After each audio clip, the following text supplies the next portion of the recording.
Hey, it's Nicole from Outerinnerspace, and this video is about Scorpio energy and extrasensory perception. So how ESP can manifest for Scorpio energy. So you can watch this for any Scorpio placements, for 8th house energy, or wherever Scorpio is in your natal chart. This whole series is designed to be a progression in a sense, and that all the videos will provide a kind of a comprehensive view of how ESP can manifest for all the signs. And because we have all the signs in our chart and we have that expression somewhere in our life, the idea is that you can overlay the different aspects and then get a better sense of how extrasensory perception can manifest for you. So for Scorpio energy, you've already very likely got a sense of how extrasensory perception can manifest for you. This is energy reading masters. But one of the things that I've been saying in this video, and one of the things that has been a huge lesson for me, and I have Scorpio stellium, Sun, Mercury, Mars, and Pluto in my 10th house, so I'm saying this with absolutely no judgment, is that because of the sensitive nature of Scorpio, and because of the ability to read patterns and see energy and motivations of people, when we have stored trauma or experiences that have really hurt us, that stuff gets stored in our body and in our field until we're at a point of consciousness when we're able to process them. And what can happen is that we can then filter what we perceive as an extrasensory impression through that filter, and then we can start to think that certain people are against us, or that this person is this way, or this is the impression I get from this scenario, these kinds of things. And what's really important is to understand where those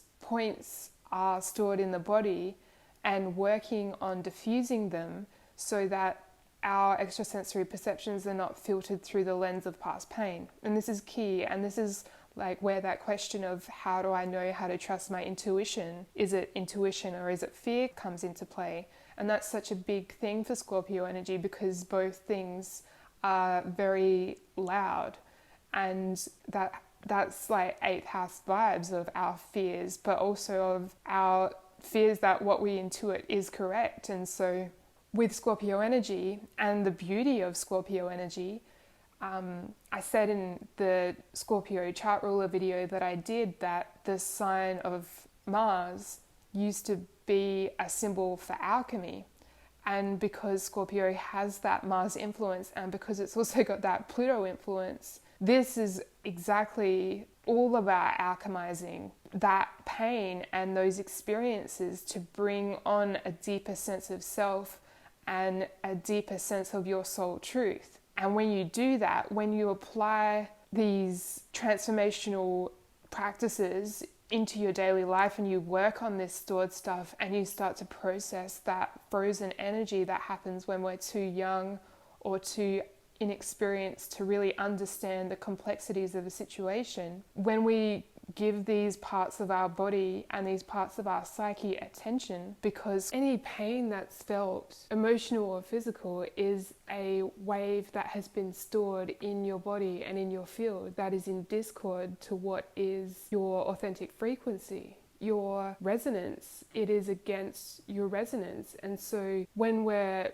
young or when we're vulnerable, that wave can freely travel into us and become absorbed by us because we don't know better. But because of that inability to process it, it stays with us until we can. And when you feel pain, that is that wave saying, look here, there's something here for you. And then you're invited to go into it and breathe through it and feel the sensation of it. And that is the point of it, is that you look at it, feel it, process it, understand it, and then release it. It just wants your attention. And whether that happens with a very sharp, distinct reaction or pain, or whether it's a dull ache, these are waves being emitted from that root cause. And the nature of Scorpio energy is to apply that understanding and the compassion and the attention and the focus from a place of curiosity and from a place of intending to purify it. Then we dissolve that energy and those filters start to become less reactionary and less chaotic and less of a defense mechanism.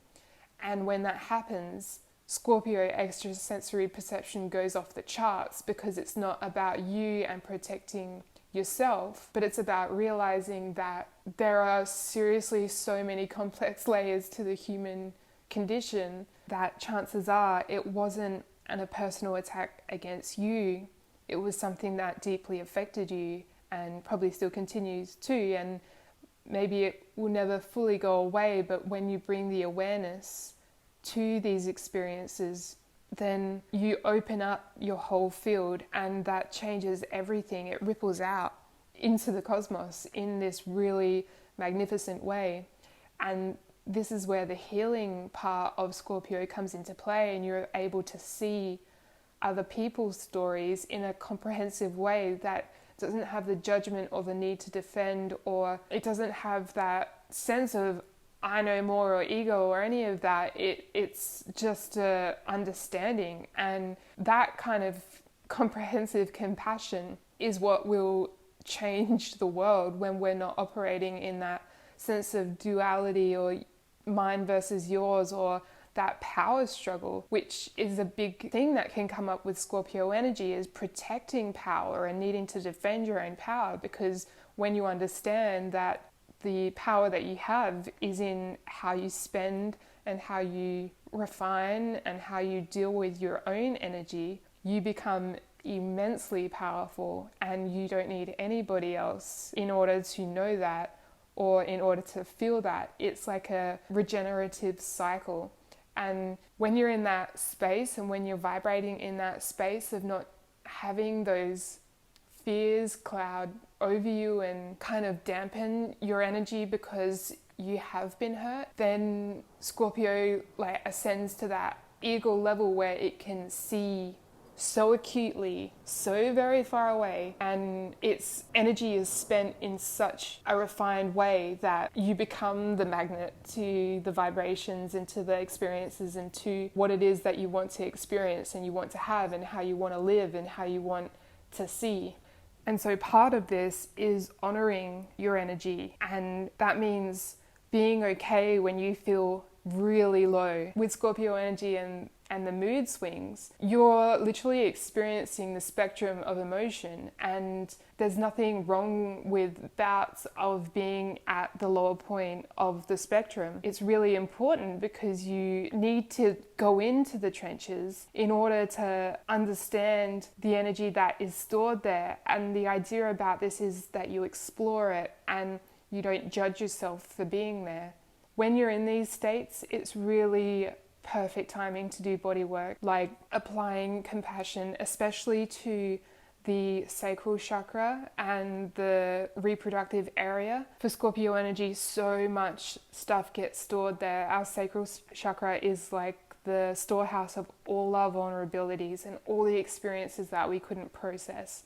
And so in these times, it's really worthwhile, and even just like a regular practice of doing breath work and sending your focus there. And for women, like feeling your ovaries, your left ovary, your right ovary, feeling the wound, and really seeing if you can feel the energy there and bringing breath there and putting your attention there. And for men, this is the testicular region and the perineum, feeling what sensations are there, and any numbness, it is indicating that there has been frozen emotion.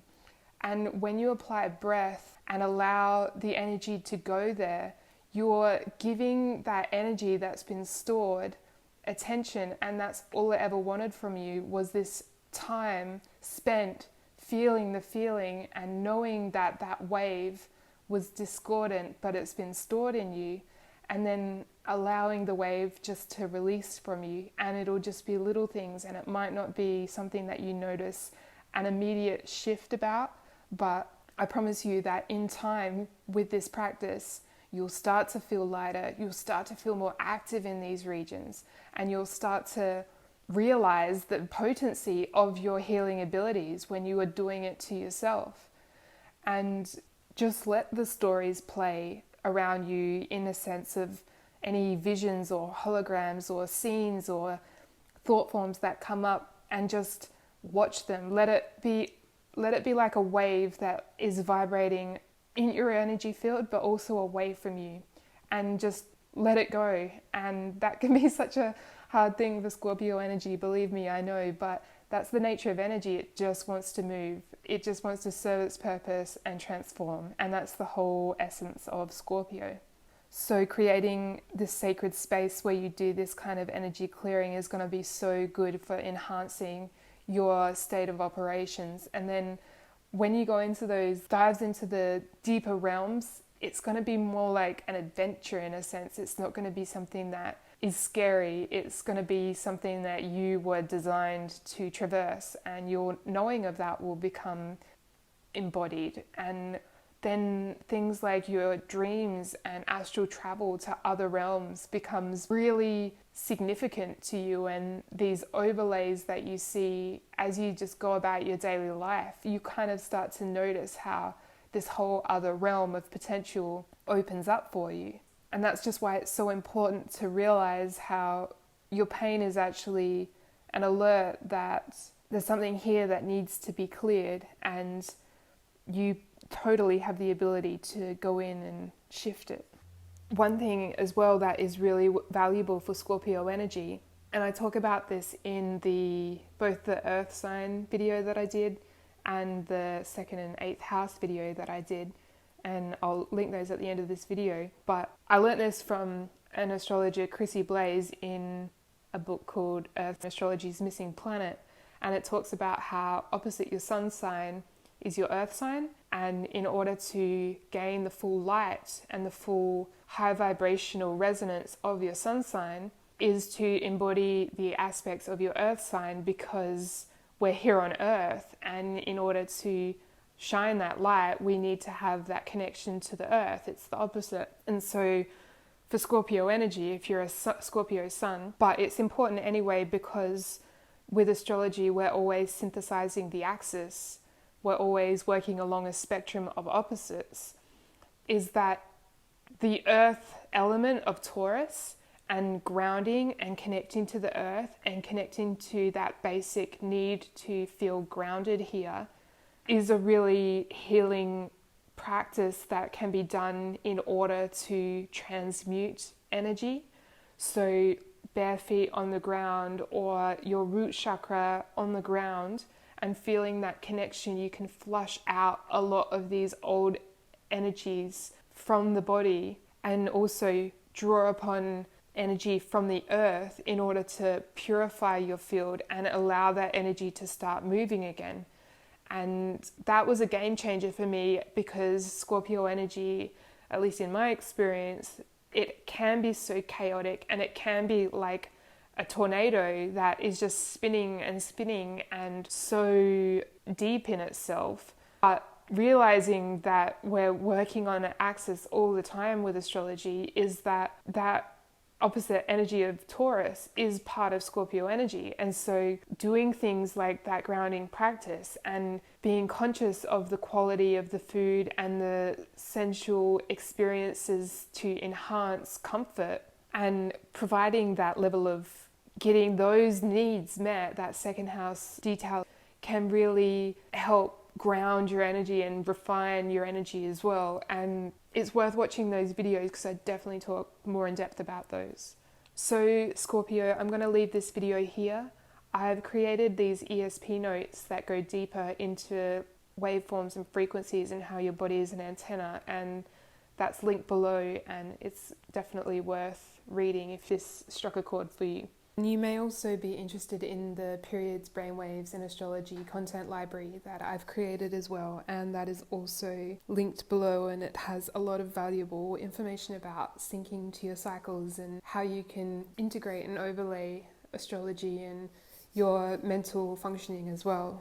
So I hope you found some value in this, and I wish you well.